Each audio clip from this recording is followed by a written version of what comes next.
Smart chilli powder అన్ని రకాల వంటలకు పచ్చళ్లకు సరైన chilli powder. No colour, no chemicals.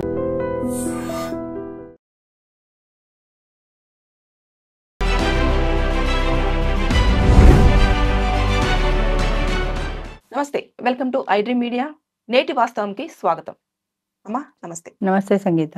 అమ్మ, అసలు నేనైతే ఇది విన్న తర్వాత చాలా నాకైతే అది ఎలా తీసుకోవాలో అర్థం కాలేదు. ఇప్పుడు 2 లేట్ బోర్డ్స్ అని చెప్పేసి మనం చూస్తూ ఉంటాం. అవును, కొంతమంది ఓనర్స్ ఇక్కడ ఉంటారు, కొంతమంది వేరే ప్లేస్ లో వేరే ఉంటారు. ప్లేస్ లో కొన్ని ఉంటారు. ప్లేస్లలో కూడా అసలు డోర్ జస్ట్ బోల్టేస్ మాత్రమే అవును, పెడతారు, లాక్ వాచ్మెన్ కి ఉండదు. తాళాలు ఇచ్చేసి ఎవరైనా వస్తే ఇల్లు చూపించమంటారు. అవును, అలాంటి ఇళ్లలో ఏం చేస్తున్నారంటే, మేము కపుల్స్ అంటే ఓన్లీ ఫ్యామిలీ మాత్రమే రెంట్ ఇస్తామని చెప్పేసి అనగానే ఇద్దరు కపుల్స్ వెళ్ళి మేము వైఫ్ అండ్ హస్బెండ్ అండి, మేము ఒకసారి ఇల్లు చూసుకుంటామని చెప్పేసి అక్కడ చేయాల్సిన కార్యక్రమం చేసేసుకొని ఆ 5-10 నిమిషాలలో మళ్ళీ బయటకు వచ్చేస్తున్నారు.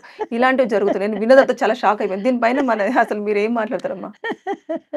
అంటే జనాలకు అతి తెలివితేటలు ఎక్కువైపోతున్నాయి. ప్రైవసీ కోరుకుంటున్నారు. హోటల్కి వెళ్తే డేంజరు, రెంట్లు కట్టుకోవాలి. ఈడ టూలెట్ బోర్డు ఉన్న ఇల్లు ఖాళీగా ఉంది కదా అంచేత అంటే వాళ్ళకి అసలు ఆ అద్భుతమైన ఐడియా ఎలా వచ్చిందో మెచ్చుకోవాలి. ఐడియా వచ్చినందుకు. వాచ్మెన్ దగ్గర తాళాలు ఉంటాయి. ఇప్పుడు ఓనర్స్ ఉంటే వాళ్ళు చూపిస్తారు ఇల్లు, వీళ్ళకి ప్రైవసీ కుదరదు. అలా వాచ్మెన్ దగ్గర తాళాలు ఉండే ఇల్లు వెతుక్కొని ఆడ టూలెట్ బోర్డు చూసుకొని మేము అద్దె ఇల్లు చూసుకోవడానికి వచ్చామని చెప్పి వాడి దగ్గర తాళం తీసుకుని వీళ్ళిద్దరూ పైకి వెళ్ళిపోతారు. వీళ్ళ హాయిగా ఇల్లు అంతా ప్రైవసీ. విత్ ఫర్నిచర్ ఉంటే ఇంకా మంచిది, మంచాలు అవి ఉంటాయి నేను పెట్టుకుంటారు. చేత సుఖంగా వెళ్ళి కాసేపు గడిపి ఇల్లు చూసుకున్నాము, మేము ఇల్లు గల వాళ్ళకి ఫోన్ చేస్తామని చెప్పి బయటకు వచ్చేస్తారు అంతే.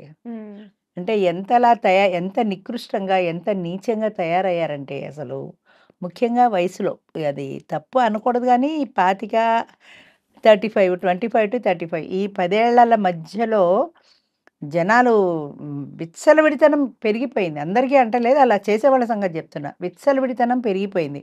వాళ్ళకి ఎంతసేపు ఇప్పుడు నీకు ఆకలిస్తే స్విగ్గీకి వెళ్ళి ఆర్డర్ తెచ్చుకుంటావు, నీకు ఏది తినాలంటే అది బజార్కి వెళ్ళి కొనుక్కుంటావు, లేదా జొమాటోలో తెచ్చుకుంటావు. అలా సెక్స్ కూడా వాళ్ళకి ఇప్పుడు కావాలి అనుకుంటే అర్జెంటుగా కావాలంతే.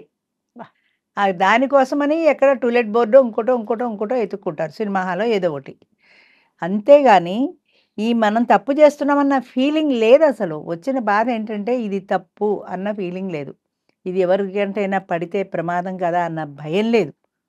ఎవరైనా చూశారనుకో వీళ్ళు వెళ్ళడం, లేదా దురదృష్టం కొద్దీ ఏ సీసీ కెమెరా ఉందనుకో అందులో, వీళ్ళన్నీ జాగ్రత్త పడతారనుకో. అయినా కర్మం జాలక ఉంటే లేదు, మీరు మెట్లెక్కెడుతుంటే కింద సీసీ కెమెరా ఉన్నా చాలు కదా. వీళ్ళు మెట్లెక్కెళ్ళడం చూసారంటే ఆ ఇద్దరు ఎడుతున్నారని తెలుస్తుంది కదా. తెలుస్తుంది కానీ ఇల్లు చూసుకోవడానికి వచ్చినారు అనుకుంటారు కదా అమ్మ వాళ్ళు. భార్యాభర్తలు కాదన్నప్పుడు ప్రపంచానికి తెలుసు కదమ్మా, వాళ్ళ పేరెంట్స్కి తెలుసు కదా, వాళ్ళ అమ్మాయికి పెళ్ళవలేదని ఎవరో మొగాడితో ఎడుతోందని తెలుసు కదా. ఆ మొగాడితో నువ్వు ఎక్కడికి ఎడుతున్నావు, అసలు మెట్లెక్కి ఎక్కడికి వెళ్ళావు నువ్వు, నీకేంటి పని వాడితో అని తిరిగి అడుగుతారన్న భయం ఏది వాళ్ళకి. ఈ వీళ్ళు సీసీ కెమెరాలో చూసి ఇది తీసుకెళ్ళి 10 మందిలో పెట్టినప్పుడు కదా వాళ్ళకి తెలుస్తుంది. ఈ తీసుకెళ్ళిన వాడి సంగతి ఏంటంటే వాడికి అర్జెంటుగా కడుపు నొప్పి తీర్చేసుకోవాలి, వాడికి అర్జెంటుగా సెక్స్ కావాలి, ఆ అమ్మాయితో అయిపోతే వాడు క్లియర్ అయిపోతుంది అంతే. అంతకు మించిన పరిజ్ఞానం లేదు. మనం ఈ పని చేస్తున్నావు, వాడితో వెళ్ళావు, అయిపోయింది, ఒక రోజు అయిపోయింది. ఆ తర్వాత ఇప్పుడు ఆకలేసింది, ఏడో టిఫిన్ దొరికింది, తినేసావు, తర్వాత ఏం చేస్తావు? అంతకంటే లక్షణంగా పెళ్లి చేసుకుంటే మొగుడో పెళ్ళామో ఉంటారు కదా ఒకళ్ళకిద్దరు, వాళ్ళతో సంసారం చేసుకోవచ్చు కదా. అలా అనిపించదు. ఈ ఏదో జామకాయలు దొంగతనంగా చేస్తేనే థ్రిల్ ఎక్కువ అంటారు సో, అలాగా ఈ దొంగ పనులకి కక్కుర్తి పడతారు అంతే. అలాంటి వాళ్ళని అసలు ఏం చేసినా పాపం లేదు. ఇంత కక్కుర్తి పడిపోయి ఆఖరికి ఇంత నీచంగా మెట్రో రైళ్లలో ఈ పూర్వం చెప్పేవారు, ఒక మౌట్ సామెత ఉంది, సందులో ఖాళీ లేదని పాస్కెళ్ళాలంటే అది సంతలోకి వెళ్ళిందిట. పూర్వం ఇలా ఎక్కడ పడితే అక్కడ సులభ కాంప్లెక్స్లు అవి లేవు, అర్జెంటుగా వెళ్లాల్సి వచ్చింది. సందులో అయితే జనం ఎక్కువ ఉండరని సందులో ఆడతారు, కానీ అది సంతలోకి వెళ్ళింది. ఎందుకంటే సంతలో అందరూ ఎవరి కూరలు కొనుక్కొని ఎవరి హడావిడిలో వాళ్ళు ఉంటారు, దీన్ని గమనించరు. సందులో ఖాళీ లేదని సంతలోకి వెళ్ళిందని సామెత. అలాగా మనుషులు అసలు అంటే విచక్షణ, వివేకము, ఒక పెద్దరికము, భయము, 10 మందికి తెలిస్తే పరువు పోతుంది, అసలు పరువు ఉంటే కదా పోవడానికి అనే బాధలు లేవు, భయాలు లేవు. వాళ్ళ కోరిక వాళ్ళు తీర్చుకోవడమే. ఆ కోరిక తీర్చుకోవడం ఎక్కడ దాకా వెళ్ళిపోయారంటే సెక్స్ దాకా వెళ్ళిపోయారు. ఇదివరకు ఏదో హోటల్లో టిఫిన్ తినాలి, ఇడ్లీ తినాలి, ఐస్ క్రీమ్ తినాలి, అంతవరకే ఉండేది, తిండి వరకే. ఇప్పుడు తిండి నుంచి సెక్స్ దాకా వెళ్ళిపోయింది. అర్జెంటుగా నా కోరిక తీరిపోవాలంతే, ఎవడో మగాడు దొరికితే చాలు, వీడికి ఎవరో ఒక ఆడది దొరికితే చాలు, అలా అయిపోయారు తప్ప ఇది శాశ్వతమైన రిలేషన్ మనం పెట్టుకుందాము, ఈ టెంపరరీ ఎందుకన్న ఆలోచన ఎవరికీ లేదు. ఎవరికి లేదు. ఎవరికీ లేదు. అందుకే పెళ్ళిళ్ళు వద్దంటారు. అనకూడదు కానీ పెళ్ళిళ్ళు వద్దు. పెళ్లి కాకుండా పరాయి మగాడిని చూడకుండా ఉండగలవా నువ్వు? పరాయి ఆడదాన్ని చూడకుండా వాడు ఉండగలడా? ఎవ్వరూ లేరు. నన్ను అడిగితే సృష్టిలో ఆడ మగ భగవంతుడు సృష్టిలోనే ఆ ఇద్దరికీ అట్రాక్షన్ పెట్టాడు అంతే. అంచేత పెళ్ళి వద్దంటారు కానీ మళ్ళీ లివ్ ఇన్ రిలేషన్ కావాలి, ఫ్రెండ్షిప్ కావాలి. ఫ్రెండ్షిప్ పేరు చెప్పి హోటల్కి వెళ్ళాలి, సినిమాకి వెళ్ళాలి. ఆడ మగ ఎందుకు వెళ్తారు? ఇద్దరు ఆడవాళ్ళు ఎందుకు వెళ్ళరు? ఇద్దరు మగవాళ్ళు ఎందుకు వెళ్ళరు? ఆడ మగాయే కావాలి. అందులో తెలియట్లేదా నీకు? నేను చెప్పాను కదా, మా కమ్యూనిటీ లివింగ్లో పెడితే 2 బెడ్రూమ్ ఇల్లు 15,000 కట్టుకుని 2 సంవత్సరాలు అట్టు పెట్టాను దాన్ని.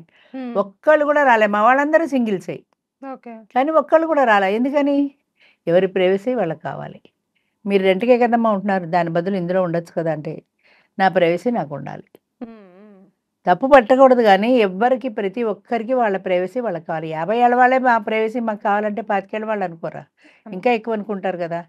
అంచేత ఏంటంటే మీ ప్రైవసీ మీకు ఉండాల్సిందే, కానీ అది విచ్చలవిడితనానికి రాకూడదు. అంటే మీ మీ ప్రైవసీ నాకు ఎవరొచ్చినా ఎవరు రాకపోయినా మూడో మనిషి తెలియకూడదు అనే భావన ఎందుకు? అసలు తెలియకూడదన్న భావన ఎందుకు ఉండాలి? నేను 15 ఏళ్ళు పైన ఒంటరిగా ఉన్నాను. నేను మా ఫ్రెండ్ ఎదురుగుండా ఇల్లు తీసుకున్నాను. ఎందుకంటే ఆవిడ నాకు కనపడుతూ ఉంటుంది, తోడు ఉంటుందని.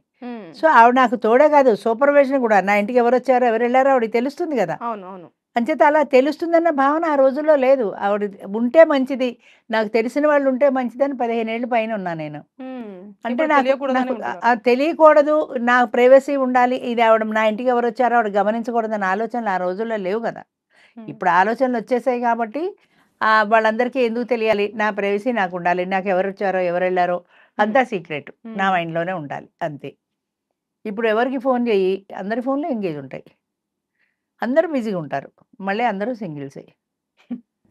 అంటే ప్రతి ఒక్కళ్ళకి ఎవరో ఒక ఫ్రెండ్ ఉంటారు. కాదని నేను అంటాలా, ఆడమగా నేను అంటాలా, ఎవరో ఒకరు ఉంటారు, వాళ్ళతో కాలక్షేపం అంతే. వాళ్ళకి నచ్చిన పని చేయడం కోసం కొత్త కొత్త దారులు, స్కామర్స్ ఎట్లయితే కొత్త దారులు ఎత్తుకుంటున్నారో వీళ్ళు కూడా జంటలు కూడా అట్లనే వెతుక్కుంటున్నారు అంతే. అమ్మ ఒక విషయం చెప్తా ఇను. ఇప్పుడు ఇల్లు చూడడానికి వెళ్ళారో, టూలెట్ బోర్డు చూసి వెళ్ళారో, పొద్దున్న వెళ్ళిన పిల్లలు సాయంత్రం వరకు ఇంటికి రాలేదంటే వాళ్ళు కాలేజీకి వెళ్తున్నారు అని మనం కళ్ళు మూసి కూర్చోవడం కాదు. పేరెంట్స్ కూడా కొంత బాధ్యత ఉంది. రోజులు మారిపోయాయి, పిల్లల్ని మనం పట్టుకోలేకపోతున్నాం, ఏం చేస్తాం? అంచేత మనం కూడా సూపర్వైజ్ చేసుకుంటూ ఉండాలి మధ్య మధ్యలో. ఎక్కడికి వెళ్తున్నారు, వాళ్ళు వెళ్తున్నారా లేదా కరెక్ట్గా. ట్యూషన్ కానీ వెళ్ళింది అనుకో, ట్యూషన్ మాస్టర్కి ఫోన్ చేసి మా అమ్మాయి వచ్చిందా లేదా అని అడగండి, లేదా మా అమ్మాయిని ఒక్కసారి మాట్లాడమని చెప్పండి. వెళ్ళిందా లేదా తెలిసిపోతుంది కదా మీకు. అప్పుడు అంటారు కదా మేడం, అది మనం క్వశ్చన్ అడగగానే మై లైఫ్ మై రూల్స్. అదే అప్పుడు వచ్చిన కారణం అదే.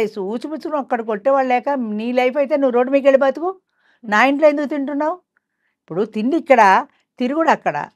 నువ్వు స్వతంత్రంగా స్వేచ్ఛగా సంపాదించుకున్నప్పుడు నీ ఇష్టం ఉంది, నీ చావు నువ్వు చావు. నా ఇంట్లో ఉండి నా పెత్తనం లేకుండా నీ బోర్డు పెత్తనం ఏంటి అనే కెపాసిటీ తల్లిదండ్రులకి లేదు. ఒకవేళ అలా అంటే వాళ్ళు వెళ్ళిపోతారు కూడా, గట్టిగా అంటే వెళ్ళిపోతారు పిల్లలు. లేదా 10th క్లాస్ అమ్మాయి కూడా సూసైడ్ చేసేసుకుంది, ఫోన్ చూస్తుందని వాళ్ళమ్మ తిట్టిందని సూసైడ్లు.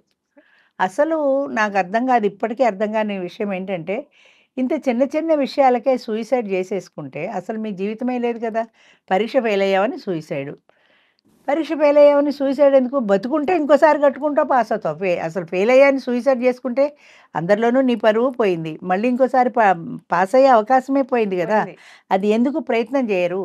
ప్రయత్నం చేసి నెగ్గే కావాలంటే చచ్చిపో.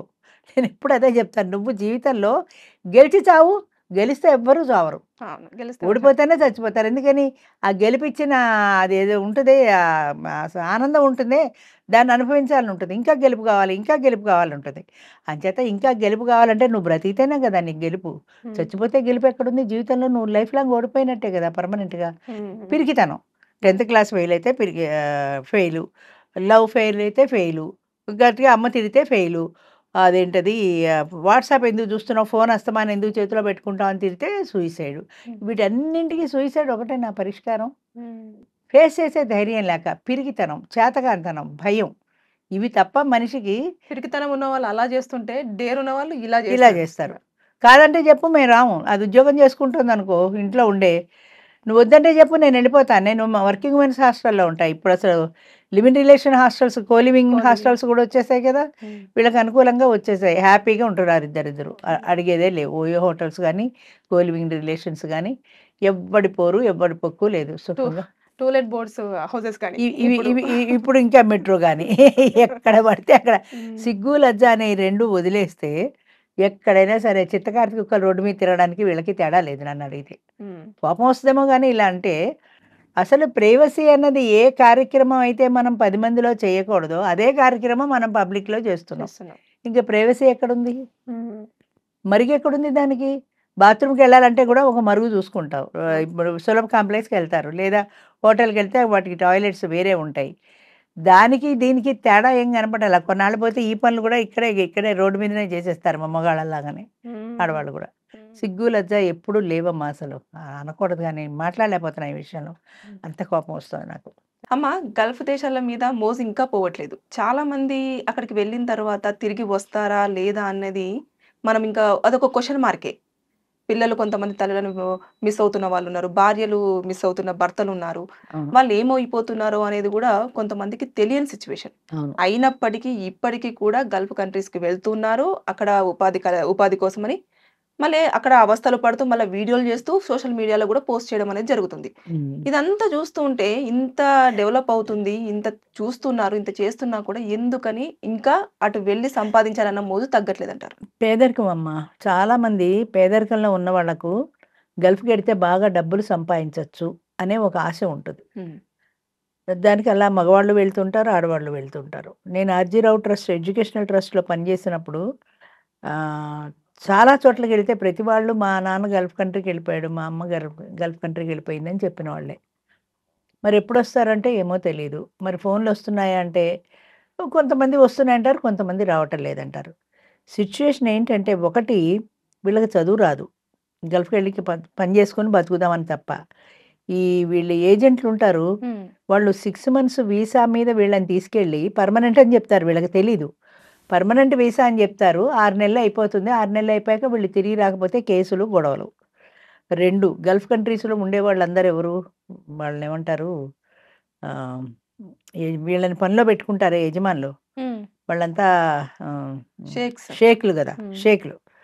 వాళ్ళు కొంతమంది ఆడవాళ్ళని గల్ఫ్ కంట్రీకి పనికి పంపించినప్పుడు వాళ్ళు ఆల్ ఇన్ వన్‌లా ఉపయోగించుకుంటారు కొంతమంది. ఓకే.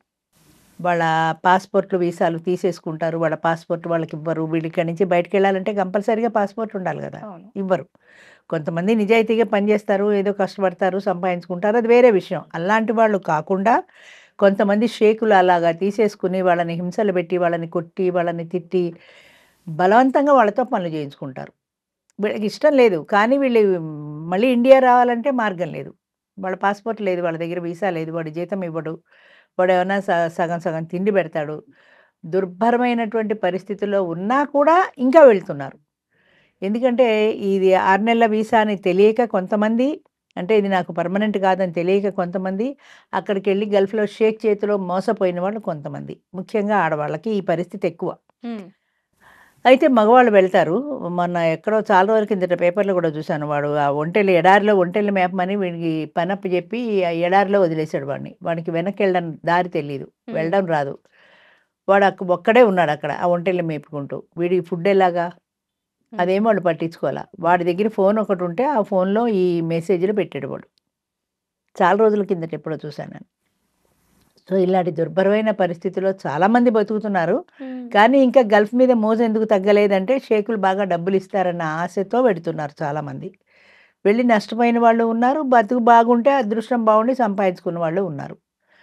అది ఏది ఏమైనా సరే ఇప్పుడు ఫ్యామిలీని పోగొట్టుకొని, పిల్లల్ని పోగొట్టుకొని, భర్తనో, భార్యనో దూరం చేసుకొని ఎళ్ళే కంటే ఉన్న దాంట్లోనే తిని కాస్త మనం మన ఫ్యామిలీతో మనం ఉన్నాము అన్న ధైర్యం ఉంటది గదా! ఇప్పుడు హ్మ్. అక్కడికెళ్ళి నువ్వు ఎంత సంపాదించినా సరే నీ ఫ్యామిలీకి దూరంగా బ్రతుకుతున్నావు గదా! అంతకంటే నా ఫ్యామిలీతో నేనుంటాను. కష్టమో, సుఖమో నేను ఇక్కడే ఉంటాను అని ఉండగలిగిన వాళ్ళు ఉంటే అది బెస్ట్ అమ్మా. ఎక్కడో మన ఇప్పుడు బాగా చదువుకున్న వాళ్ళు అమెరికా వెడుతున్నారు, సంపాదించుకుంటున్నారు. వాళ్ళకి బ్రతకటం తెలుసు. వాళ్ళు చదువుకున్న వాళ్ళు. వాళ్ళు సంపాదించుకోగలరు. కానీ మీకు చదువు సంధ్య లేదు. ఎలా రావాలో తెలీదు. ఏం చేయాలో తెలీదు. ఎన్ని కష్టాలు పడతారు అలాంటి వాళ్ళు. హ్మ్. అలాంటి వాళ్ళని టార్గెట్‌గా చేసుకునే ఏజెంట్లుంటారు కొంతమంది. ఎక్కడో రాజమండ్రిలో చూసాను నేను. ఎక్కడో సినిమా హాల్ దగ్గర కిళ్ళీ బడ్డీ కొట్లుంటాయి. సో, అలాంటి బడ్డీ కొట్టామె ఒక ఏజెంటు. ఆహా! ఆమె దగ్గరికి ఇలాగ లేబర్ ఎవరో వచ్చినప్పుడు ఆ అమ్మాయి నెమ్మదిగా కబుర్లు చెప్పి నేను గల్ఫ్‌కి పంపిస్తాను. నువ్వు అక్కడ బాగా డబ్బులు సంపాదించుకోవచ్చు. నీ ఫ్యామిలీకి పంపొచ్చు. ఏదో ఏదో చెప్పింది. ఈ అమ్మాయి, ఆ అమ్మాయి మాట నమ్మింది. సరే మొత్తం మీద గల్ఫ్‌కెళ్ళింది. గల్ఫ్‌కెళ్ళిన తర్వాత అడ్రెస్ లేదు. అది ఉందో తెలీదు, చచ్చిపోయిందో తెలీదు. హ్మ్. అసలు ఆ మనిషి ఏమైపోయిందో తెలీదు. ఆధారం లేదు ఆ అమ్మాయి ఎళ్ళినట్టు. పలానా వాడి దగ్గర పని చేస్తుందని ఏమీ లేదు. ఈ చెప్పరు. అంటే ఇన్ఫర్మేషన్ ఏమి ఉండదు. ఎవరి దగ్గర చేస్తున్నారు ఏంటి అనేది. ఏముండదు. వీళ్ళు గల్ఫ్‌కు పంపిస్తారు. మా ఏజెంట్ వచ్చి నిన్ను తీసుకెళ్తాడు అంటారంతే. హ్మ్. ఆ ఏజెంట్ వచ్చి ఏ షేక్ దగ్గరికో తీసుకెళ్తాడు. ఆ ఇన్ఫర్మేషన్ రాదు. ఈ కిళ్ళి కొట్టమ్మాయి వీళ్ళు కంప్లెయింట్ ఇస్తే ఆ కిళ్ళి కొట్టమ్మాయిని పట్టుకుంటే అప్పుడు బయటకొచ్చింది ఈ విషయమంతా. హ్మ్. అలాగా ఏజెంట్ల చేతిలో మోసపోతున్న వాళ్ళు చాలామందున్నారు. ముఖ్యంగా లేబర్‌లో చదువు సంధ్య రాని వాళ్ళు. వాళ్ళ వీసా ఏమిటో, పాస్‌పోర్ట్ ఏమిటో, అది ఎన్నాళ్ళ వరకు ఆ వీసా పనిచేస్తుందో, తర్వాత ఏం చేయాలో వాళ్ళకేమీ నాలెడ్జ్ ఉండదు. వీళ్ళకి డబ్బులు అప్పో సప్పో చేసి గల్ఫ్ వెళ్ళిపోతారు అవును. అంతవరకే. ఆ తర్వాత వాళ్ళ నుంచి వీళ్ళకి ఎలాంటి వేరే బోర్డ్స్ ఉండవు. వాళ్ళ క్షేమ సమాచారాలు ఉండవు. వాళ్ళసలు బతుకున్నారో, చచ్చిపోయారో తెలియక ఎంతోమంది బాధపడుతున్నారు. అంచేత డబ్బాస ఉండడం సహజమే కానీ, పేదరికం వల్ల డబ్బులు సంపాదించాలని ఉంటుంది గానీ, మన దేశంలో పచ్చడన్నం తిన్నా మన మనుషుల మధ్యన మనం మంచిది, మనం ప్రశాంతంగా ఉంటాము అని అనుకోకుండా అర్రులు చాచి అక్కడెక్కడో గల్ఫ్‌లో పెడితే బాగా సంపాదించుకోవచ్చని, అక్కడ నానా కష్టాలు పడి ఎందుకొచ్చిన బాధలు ఇవన్నీ అనిపిస్తుంది ఇలాంటివి చూసినప్పుడు మాత్రం. వాళ్ళకు ఫోన్ మాట్లాడుకోవడానికి ఫోన్ గూడా టైమింగ్స్ ఉంటాయమ్మా వాళ్ళకు. ఆ టైంలోనే మాట్లాడుకోవాలి. మిగతా టైంలో మాట్లాడుకోవద్దు అని చెప్పేసి ఒక రూల్ గూడా పెడతారు. అవును. వాళ్ళు అసలు వాళ్ళకి ఫోన్ ఇచ్చినా సంతోషమే. కనీసం నన్ను తీసుకుపో అని ఇన్ఫర్మేషన్ అయినా ఇవ్వగలుగుతారు వాళ్ళకి. హ్మ్. హ్మ్. అది గూడా ఉండదు కొంతమంది దగ్గర. ఆ ఫోన్‌లు గూడా ఉండవు. వాట్సాప్ కాల్ చేస్తే ఫ్రీ అనే సంగతి కూడా కొంతమందికి తెలీదు. నాలెడ్జ్ లేదు వాళ్ళకి. నాలెడ్జ్ లేకపోవటం వల్ల ఏ విషయాలు తెలియక ఇబ్బంది పడుతూ ఉంటారు. తెలిసిన షేకులు వాళ్ళకి ఇవన్నీ చెప్పరు. వాళ్ళకి అవకాశం ఇవ్వరు. వాళ్ళకి డబ్బులివ్వరు. సో, వాళ్ళు డబ్బులిస్తే కదా వీళ్ళు ఇంటికి పంపేది. హ్మ్. హ్మ్. అంచేత ఎటు కాకుండా బానిసల్లాగా మారిపోతారు. కట్టు బానిసల్లాగా మారిపోయి, ఆ షేకులు దయాధర్మ బిచ్చాల మీద ఆధారపడి ఏడ్చుకుంటూ మిగతా జీవితాన్ని వెళ్లదీసే వాళ్ళు ఎంతోమంది అలాగా. హ్మ్. ఎంతోమంది నాశనం ఓన్లీ అయిపోతున్నారు. పంపించడం వరకే. పంపించిన తర్వాత ఏమవుతుంది వీళ్ళ చేతిలో ఏంటనేది లేదు. వీళ్ళ చేతిలో. ఏమీ లేదు వీళ్ళ చేతిలో. అవతల షేక్ మంచివాడైతే వాడేమన్నా డబ్బులిస్తే వీళ్ళు ఇంటికి పంపిస్తారు. హ్మ్. అలా పంపించిన వాళ్ళు కూడా ఉన్నారు. ప్రతి నెల ఇంటికి డబ్బులు పంపిన వాళ్ళు కూడా ఉన్నారు లేకపోలా. కానీ కొంతమంది మాత్రం ఇలాంటి దుర్మార్గులైన షేకుల చేతిలో పడి నాశనం అయిపోయిన వాళ్ళు చాలామందున్నారు. హ్మ్. మగవాళ్ళు ఒకవేళ చాలామంది. అక్కడికెళ్ళిన అమ్మాయిలు ఎవరైనా షేక్స్‌కి సపోర్ట్ చేయకపోతే, అంటే వాళ్ళు అడిగిన దానికి ఒప్పుకోకపోతే దొంగతనం కేస్ పెట్టేసి ఆ! జైల్‌లో పెట్టిన సందర్భం నిజమేనా అమ్మా అది? అలా గూడా చెప్పుకుంటారమ్మా. అలా హ్మ్. గూడా చెప్పుకుంటారు. అంటే వాళ్ళు గనుక వాళ్ళు చెప్పిన మాట వినకపోతే, వాళ్ళు ఎదిరిస్తే, వాళ్ళ మీద దొంగతనం కేసో, ఏదో ఒక కేసు బనాయించి వాళ్ళని తీసుకెళ్ళి జైల్‌లో పడేస్తారు. హ్మ్. అక్కడ శిక్షలు కూడా చాలా చాలా భయంకరంగా ఉంటాయి గదా! భయంకరంగుంటాయి. అంచేత ఈ బాధలన్నీ పడాల్సొస్తుంది. అలా అని కొంతమంది వాళ్ళకి ఈళ్ళైపోతారు. హ్మ్. లొంగిపోతారు. ఇంకా మనం ఎదిరించి బతకలేమిక్కడ అని. హ్మ్. ఇట్లా రకరకాల చాలా భయంకరమైనవమ్మా అసలు. గల్ఫ్ కంట్రీకెళ్ళడం అన్నదే చాలా భయంకరమైన విషయం అది. అది అంటే ఇది పచ్చడన్నం తిన్నా మా కుటుంబంతో మేముంటే చాలు అనుకోవడం ఎప్పుడూ బెటరే. ఎక్కడికో దూరదేశం పోయి చదువు సంధ్య లేకుండా బ్రతకడం చేతకాక, ముఖ్యంగా ఈ పత్తి పంటలు పల్లెటూళ్ళలో వెళ్ళినప్పుడు ఈ దీన్నేమంటారు ఈ బావులు తవ్వుతారు చూడు. అవునవును. ఆ బావులు తవ్వడానికి కోట్లు లక్షలు ఖర్చు పెట్టేవాళ్ళు. వాళ్ళు అప్పో సప్పో చేసి ఈడ నీరు పడుతుంది హ్మ్. అన్నం. హ్మ్. హ్మ్. అక్కడ నీరు పడకపోవటం. అలా ఒకడు పిచ్చిగా 6 బావులు తవ్వాడు. 6 బావులకి నీళ్లు పడల. డబ్బులు అప్పులయిపోయాయి. అప్పులు తీర్చడం కోసం గల్ఫ్ కంట్రీ వెళ్ళిపోయాడు. హ్మ్. హ్మ్. అప్పులు తీర్చాలి కదా అని. వాడున్నాడో తెలీదు, లేదో తెలీదు, వాడొస్తాడో తెలీదు, రాడో తెలీదు. పిల్లలు చిన్న చిన్న పిల్లలు. ఎంత భయంకరమైన కథలు చూసామో నిజంగా. ట్రస్ట్‌లో పనిచేసినప్పుడు వెళ్ళినప్పుడు చాలామంది ఇలా గల్ఫ్ కంట్రీ వెళ్ళిపోయాడు, మా నాన్న వెళ్ళిపోయాడు, మా అమ్మ వెళ్ళిపోయిందని చెప్పిన పిల్లలే. హ్మ్. వాళ్ళు ఉన్నారో లేదో తెలియకపోతే ఎంత కష్టం అది. అంచేత కష్టమో, సుఖమో ఉన్న చోట ఉండి సంపాదించుకున్న దాంతో తృప్తి పడడం బెటర్. హ్మ్. అది నా వ్యక్తిగత అభిప్రాయం అనుకో. కానీ గల్ఫ్‌కెళ్తే డబ్బులొస్తాయనుకునే ఉంటున్నారు. జీవితాలెళ్ళిపోతున్నాయి గదా!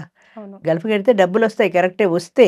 రాకపోతే నీ జీవితమే నాశనం జీవితమే అయిపోయింది నాశనం. గదా! నీ కుటుంబానికి లేకుండా పోతున్నావు గదా! హ్మ్. అంచేత ఎప్పుడూ జాగ్రత్తగుండాలమ్మా. గల్ఫ్ కంట్రీకెళ్ళేవాళ్ళు వాళ్ళని ఎన్నాళ్ళ వీసా మీద తీసుకెళ్తున్నారు. అది పర్మనెంట్ వీసానా? 6 నెలలా ఏంటి? వాళ్ళకి చదువు రాకపోతే ఎవరితోనైనా చదివించుకోవాలి, చూపించుకోవాలి. హ్మ్. అంచేత ఈ పాట్లు పడ్డం ఆ ధైర్యం చేతనవ్వాలి. అక్కడికెళ్ళాక వాడు పాస్‌పోర్ట్ అవి లాక్కుంటే పోలీస్ కంప్లెయింట్ ఇవ్వడమో, లేదా ఇక్కడ ఇండియా ఎంబసీకి పంపించడమో, ఈ విధానాలన్నీ వాళ్ళకి తెలిసుండాలి. హ్మ్. తెలియకపోతే చిక్కుల్లో పడతారు. ఓకే. అంటే చాలా ఇక్కడ ఏజెంట్ పర్సన్ అక్కడ ఏజెంట్‌తో లింకప్ అయ్యి ఉండి ఏ షేక్ దగ్గరికి పంపిస్తున్నారన్న ఇన్ఫర్మేషన్ గూడా వీళ్ళ దగ్గర ఉండదా అమ్మా? ఉన్నా చెప్పరు. నాకు తెలీదు. ఆ ఏజెంట్‌కి పంపించమన్నారు. ఆ ఏజెంట్‌కి పంపించాను అంతే అంటాడు. హ్మ్. వాడికి తెలిసినా చెప్పాలనేముంది? ఆ ఏజెంట్‌కి ఇచ్చేసాను నాకు తెలీదంటే. హుహుహు. వాడు కొట్టి, తిట్టి వాడు చెప్తే గదా! నాకు తెలీదు ఆ ఏజెంట్‌కి పంపించేసాను. ఆ ఏజెంటే వాళ్ళు ఎక్కడ పంపించాడో అంటే వీళ్ళెళ్లి ఆ గల్ఫ్ కంట్రీలో ఏజెంట్‌ని పట్టుకోలేరు గదా! హ్మ్. అంచేత జీవితాలు నాశనం అయిపోతాయి. చాలా ఇబ్బందులు పడుతున్నారమ్మా చాలామంది. కేవలం గల్ఫ్ కంట్రీ సంపాదన కోసం ఆశపడి వెళ్ళి నష్టపోయినోళ్ళు చాలామందున్నారు. బాగున్న వాళ్ళ సంగతి సరే, బాగున్నారు. నష్టపోయిన వాళ్ళు చాలామందున్నారు. అంచేత ముందుగానే జాగ్రత్తగా ఉండాలి. పెళ్లి అనంగానే అమ్మాయిలు కానివ్వండి, అబ్బాయిలు కానివ్వండి పరుగులు తీస్తున్నారు. వద్దు బాబోయ్! మాకు పెళ్ళొద్దు అని. అవును. పెళ్లి చేసుకుంటే జీవితంలో ఎలా ఉంటుంది? చేసుకోకపోతే ఎలా ఉంటుంది? అసలు పెళ్లి అనేది అవసరమా? జీవితానికి అవసరమా? అవసరమా? ఖచ్చితంగా అవసరమేనమ్మా. ఎందుకంటే వివాహ వ్యవస్థ అనేది మనకి ఈనాటిది గాదు. ఎన్నో సంవత్సరాల కిందటి నుంచి ఉన్నదది. ఆ వివాహ వ్యవస్థలో ఒక పవిత్రత ఉంది. అంటే చాలా వరకు చెప్పే సంస్కృతంలో మనకి అర్థాలు తెలియవు. వాళ్ళు అక్కడ కూర్చోబెట్టి పెళ్లి కూతురిని, పెళ్లి కొడుకుని వాళ్ళు చదివే మంత్రాల యొక్క అర్థాలు మనకి తెలియవు. కన్యాం కనక సంపన్నాం అని ముందు వధువుని గౌరీ పూజ చేయిస్తారు. హ్మ్. వివాహానికొచ్చే ముందు. అంటే మంచి భర్త దొరకాలి అని ఆవిడ పూజ చేస్తుంది. పూజ చేసిన తర్వాత పెళ్లి పీటల ముందుకు వచ్చే ముందు ఆడపెళ్లివారి తరఫు, మగ పెళ్లివారి తరఫు బ్రాహ్మలిద్దరూ కూర్చొని వాళ్ళ యొక్క గుణగణాల్ని వర్ణిస్తారు. హ్మ్. పెళ్లి కూతురు ఉందనుకో, ఈ అమ్మాయి ఇంత మంచిది, ఇలాంటిది, ఇలాంటిది అని వాళ్ళు వర్ణిస్తారు. అలాగే మగ పిల్లవాడి తరఫు వాళ్ళు కూడా వర్ణిస్తారు. అటేడు తరాల, ఇటేడు తరాల గురించి వాళ్ళందరూ చెప్పుకుంటూ వస్తారు. అంటే వీళ్ళ తరతరాల నుంచి వీళ్ళ ఫ్యామిలీ హిస్టరీ ఇది అని. ఫ్యామిలీ హిస్టరీ కూడా అక్కడ చాలా ముఖ్యం. సైంటిఫిక్‌గా చెప్పాలంటే వాళ్ళకేమైనా అంటువ్యాధులున్నాయా? ఏవైనా జెనెటిక్‌గా వచ్చేవి ఏమైనా ఉన్నాయా? అవన్నీ గూడా తెలిసేవి పూర్వం. హ్మ్. హ్మ్. సైంటిఫిక్‌గా అయితే. ఇప్పుడు సైంటిఫిక్‌గా కాదు గాబట్టి శాస్త్రబద్ధంగా వాళ్ళు అమ్మాయి ఇలాగా, వాళ్ళ ఫ్యామిలీ ఇలాంటిది, ఇలాంటిది అని వాళ్ళంతా చెప్తారు. వీళ్ళు గూడా చెప్తారు. చెప్పిన తర్వాత అమ్మాయిని తీసుకొచ్చి కూర్చోబెట్టిన తర్వాత జీలకర్ర, బెల్లం పెట్టిస్తారు. అది అసలు సుముహూర్తం అంటే జీలకర్ర, బెల్లాలు పెట్టడం. మంగళసూత్రం కట్టడం గాదు. ఆ జీలకర్ర, బెల్లాలు ఎందుకు పెట్టిస్తారంటే పూర్వకాలం పెళ్ళికొడుకు, పెళ్ళికూతురు కళ్ళతో చూసుకోవడాలు లేవు. హ్మ్. జీలకర్ర, బెల్లం పెట్టినప్పుడు మాత్రమే ఆ మధ్యలో కట్టిన తెర తీసేసినప్పుడే మొట్టమొదటిసారిగా వధువు, వరుడు ఒకళ్ళనొకళ్ళు చూసుకుంటారు. అంటే మంచి ముహూర్తంలో వాళ్ళిద్దరూ మొదటిసారిగా చూసుకుంటారు. ఆయనెవడో చెప్పాడు. ఇలా పెట్టి ఇలాగ టీవీకి పోజిస్తారట వాళ్ళు. ఇప్పుడంతా ఇవి గదా! వీడియో. ఫోటోలు గదా! ఆ పిడత మొఖాల్ని చూస్తారు. మొగుడు చూడమంటే పోయి వాడిని చూస్తారు. అందుకనే ఈ విడాకులన్నీ తగలబడుతున్నాయని ఎవరో ప్రవచనకారుడు ఎవరో జెప్పారు. అలాగా వాళ్ళిద్దరూ మొట్టమొదటిసారిగా మంచి ముహూర్తంలో చూసుకొని, జీలకర్ర, బెల్లాల తర్వాత ఈ మన దాన్నేమంటారు మంగళసూత్ర ధారణ, తలంబరాలు ఈ కార్యక్రమాలన్నీ అయిపోతాయి. హ్మ్. అయిపోయిన తర్వాత వాళ్ళిద్దరూ వైవాహిక జీవితాన్ని ప్రారంభిస్తారు. అంటే భార్యాభర్తలుగా సమాజం వాళ్ళకి ముద్ర వేసింది. వీరిద్దరూ భార్యాభర్తలు వాళ్ళిద్దరూ ఉండొచ్చు. టూలెట్ బోర్డ్‌లలో అక్కడ కక్కుర్తి పడక్కర్లేదని. హ్మ్. వాళ్ళు వైవాహిక జీవితం ప్రారంభించిన తర్వాత పిల్లలు పుడతారు. ఆ పిల్లల్ని పెంచటంలో ఇద్దరి మధ్యన బాండింగ్ పెరుగుతుంది. భార్యాభర్తలిద్దరి మధ్యన. అంటే కష్టమొచ్చినా, సుఖమొచ్చినా కార్యేషు దాసి, కరణేషు మంత్రి, భోజ్యేషు మాత, రూపేచ లక్ష్మి, క్షమయా ధరిత్రి, హ్మ్. షట్కర్మయుక్త కులధర్మపత్ని అని ఉంది. అంటే కులధర్మపత్నికి భార్యగా ఏమేమి లక్షణాలుండాలి అనేది ఆపాదించారక్కడ. కార్యేషు దాసి అంటే దాసిలాగా పనిచేయాలి. కరణేషు మంత్రి. మంత్రిలాగా వాడికి సలహాలు ఇవ్వాలి. సలహా ఎవడైనా వింటే కదా చెప్పడానికి. హ్మ్. ఎడబోతున్నారు అంటే కూడా చెప్పకుండా చెప్పకుండా వెళ్ళిపోతాడు. మొన్న వెళ్ళిపోతారు. మనం చెప్పుకున్నట్టు. హ్మ్. అంచేత అలాగా అన్ని రకాలుగాను భర్తకు అనుకూలంగా భార్య ఉండాలి అని. అట్లాగే మగవాడికి కూడా చెప్పారు. బయటికి రాలేదనుకో రాముడిలా ఉండాలి, ఏకపత్ని వ్రతులై ఉండాలి ఏదేదో ఆయనకి చెప్పారు. సరే వీళ్ళిద్దరూ కలిసి జీవించడంలో ఈ కుటుంబ వ్యవస్థ అనేది ఏర్పడింది. భార్య, భర్త, పిల్లలు. ఒక కుటుంబ వ్యవస్థ ఏర్పడింది. ఈ వ్యవస్థ ఏర్పడిన తర్వాత ఆ పిల్లలు పెరిగి పెద్దవాళ్ళు చేయటంలో వీళ్ళిద్దరూ కష్ట సుఖాలు ఇద్దరూ కలిసి అనుభవిస్తారు. అప్పో సప్పో చేసి ఈ పిల్లని పెంచి పెద్ద చేస్తారు. పెద్ద చేశాక వాళ్ళకి పెళ్ళిళ్ళవుతాయి. వాళ్ళు ఉద్యోగరీత్యా వెళ్ళిపోతారు. వెళ్ళిపోయిన తర్వాత ఈ సీనియర్ సిటిజన్స్ ఇద్దరు అప్పటికి వీళ్ళకో 50 ఏళ్ళు, 60 ఏళ్ళు వస్తాయి గదా! వాళ్ళిద్దరూ వెళ్ళిపోయిన తర్వాత వీళ్ళిద్దరూ మళ్ళీ మొట్టమొదట పెళ్లి టైంలో ఇద్దరు ఎలా ఉన్నారో అలా వాళ్ళిద్దరే ఉంటారు. హ్మ్. మధ్యలో వచ్చిన పిల్లలు మధ్యలో వెళ్ళిపోయారు. వీళ్ళిద్దరూ ఈ 30, 40 సంవత్సరాల వైవాహిక జీవితంలో వీళ్ళ మధ్య ఒక ఎమోషనల్ బాండింగ్ ఏర్పడుతుంది. నాకు నువ్వు, నీకు నేను అని. ఈవిడ ఎక్కడికైనా పిల్లలు రమ్మన్నారనుకో, అయ్యో! మీ నాన్నకి ఇబ్బందిరా నేను రాలేనంటుంది.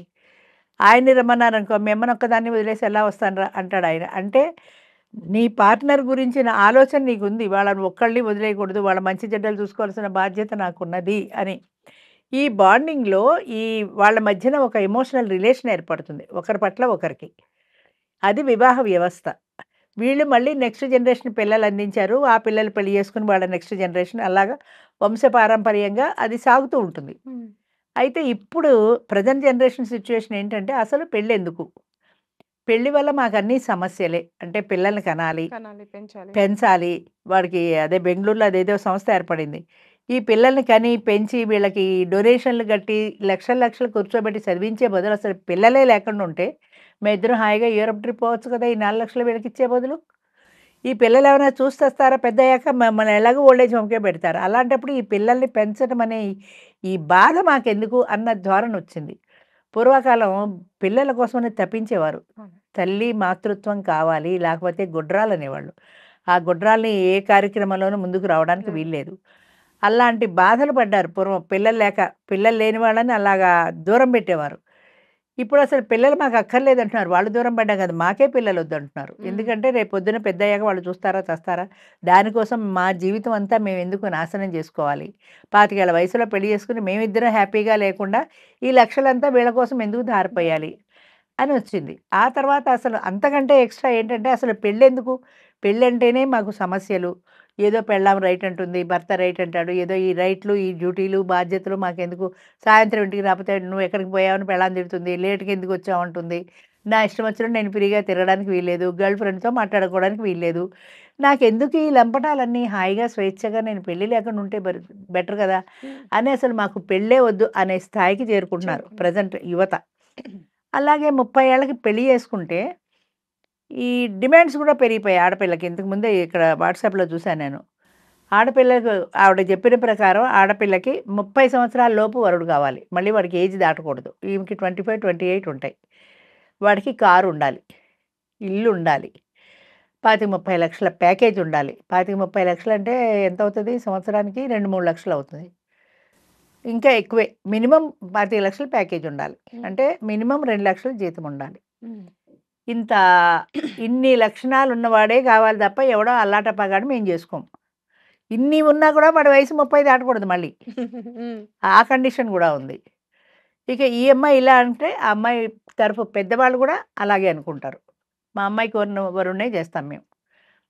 ఇప్పుడు ఈ వెతుకులాటలో ఈమెకి కూడా 25 దాటి 30 వచ్చేస్తాయి. వాడికి 35 దాటి 35 వచ్చేస్తాయి. జీలకర్ర బెల్లం పెడితే బట్టతల మీద జారిపోతుంటుంది. ఆ స్టేజ్‌కి వచ్చిన తర్వాత వాళ్ళు పెళ్ళైనా చేసుకుంటారు, లేదా అసలు పెళ్ళొద్దంటారు. ఓకే. పెళ్లి వద్దు కరెక్ట్. కానీ పెళ్ళొద్దని అస్ఖలిత బ్రహ్మచారిలో ఏ మగవాడు ఉంటున్నాడు? పరపురుషుడు కన్నెత్తి చూడకుండా ఏ ఆడది ఉంటుంది? నాకు ఒక్కళ్ళని చెప్పు. ప్రపంచంలో ఎవరైనా ఉన్నారా అలాంటి వాళ్ళు? లేరు.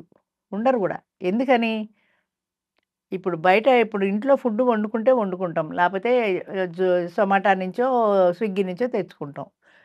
హోటల్‌కెళ్తాం. బయట మార్కెట్‌లో అన్నీ దొరుకుతున్నాయి. చెప్పకూడదు అంటే ఇలా అంటే వ్యూయర్స్ రారేమో, కానీ ఉన్న నిజాలివి. నిజం మాట్లాడుతున్నా నేను.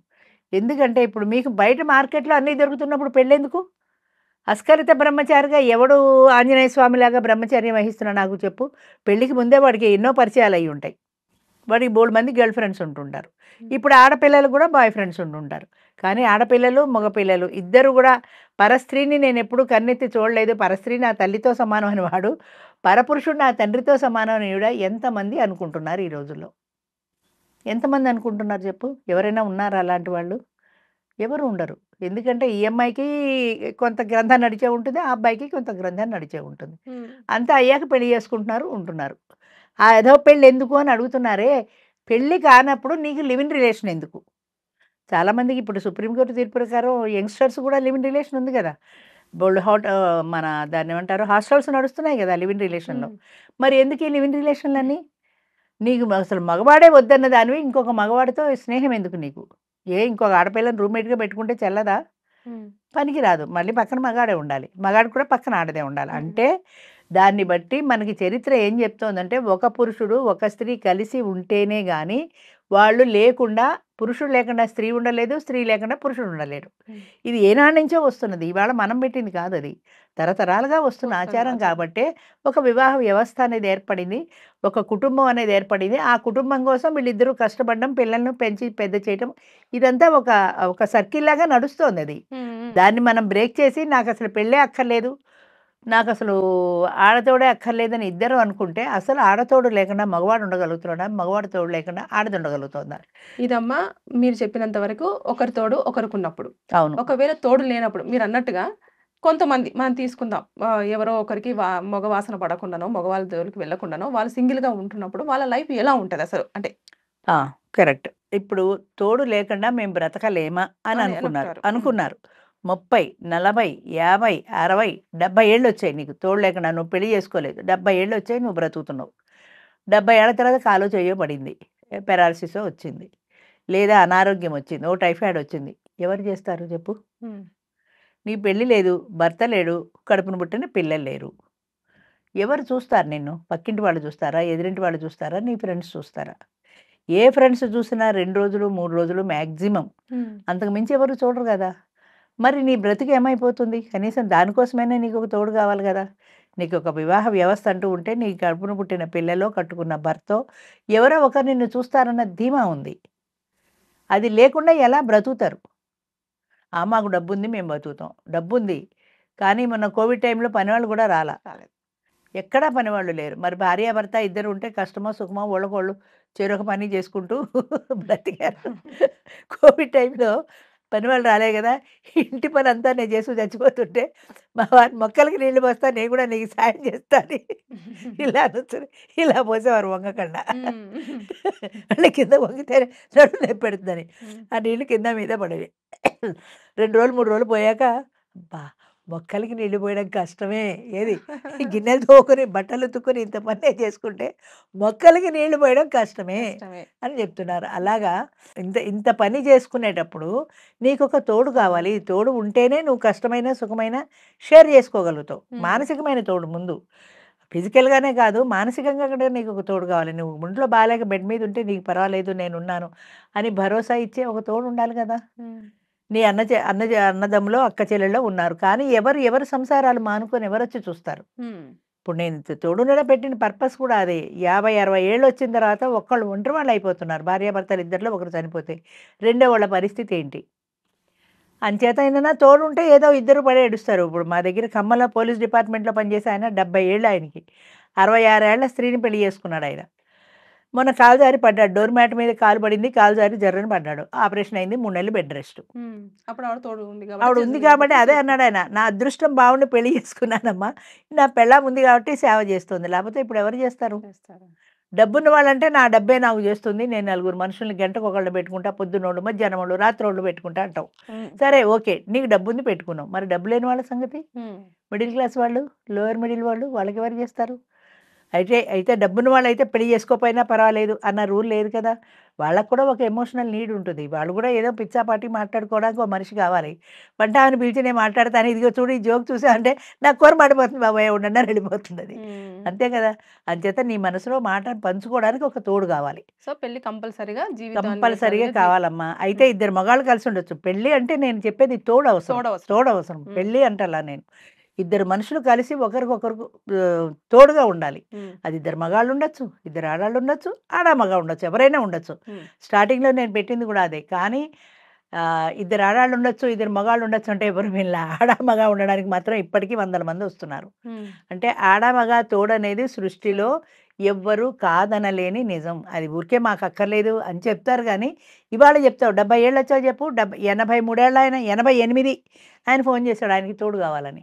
హ్మ్. 88 ఏళ్ళు ఆయనకి. హ్మ్. ఆయనకి డబ్బుంది. కానీ డబ్బుతో నువ్వు అంటే డబ్బుతో కొన్ని కొనుక్కోగలవమ్మా. కొన్ని సుఖాలు ఖర్చు మాత్రం కొనుక్కోగలవు. కానీ నీకు సహజంగా నీకు అంటే ఒక ఎమోషనల్ రిలేషన్, ఒక ఎమోషనల్ నీడ్ నాకంటూ ఒక మనిషి ఉందనే మానసికమైన ధైర్యం, స్థైర్యం ఇవన్నీ రావు రావు. డబ్బుతో. అంచేత ప్రతి మనిషికి గూడా ఒక తోడు అనేది అవసరం ఖచ్చితంగా.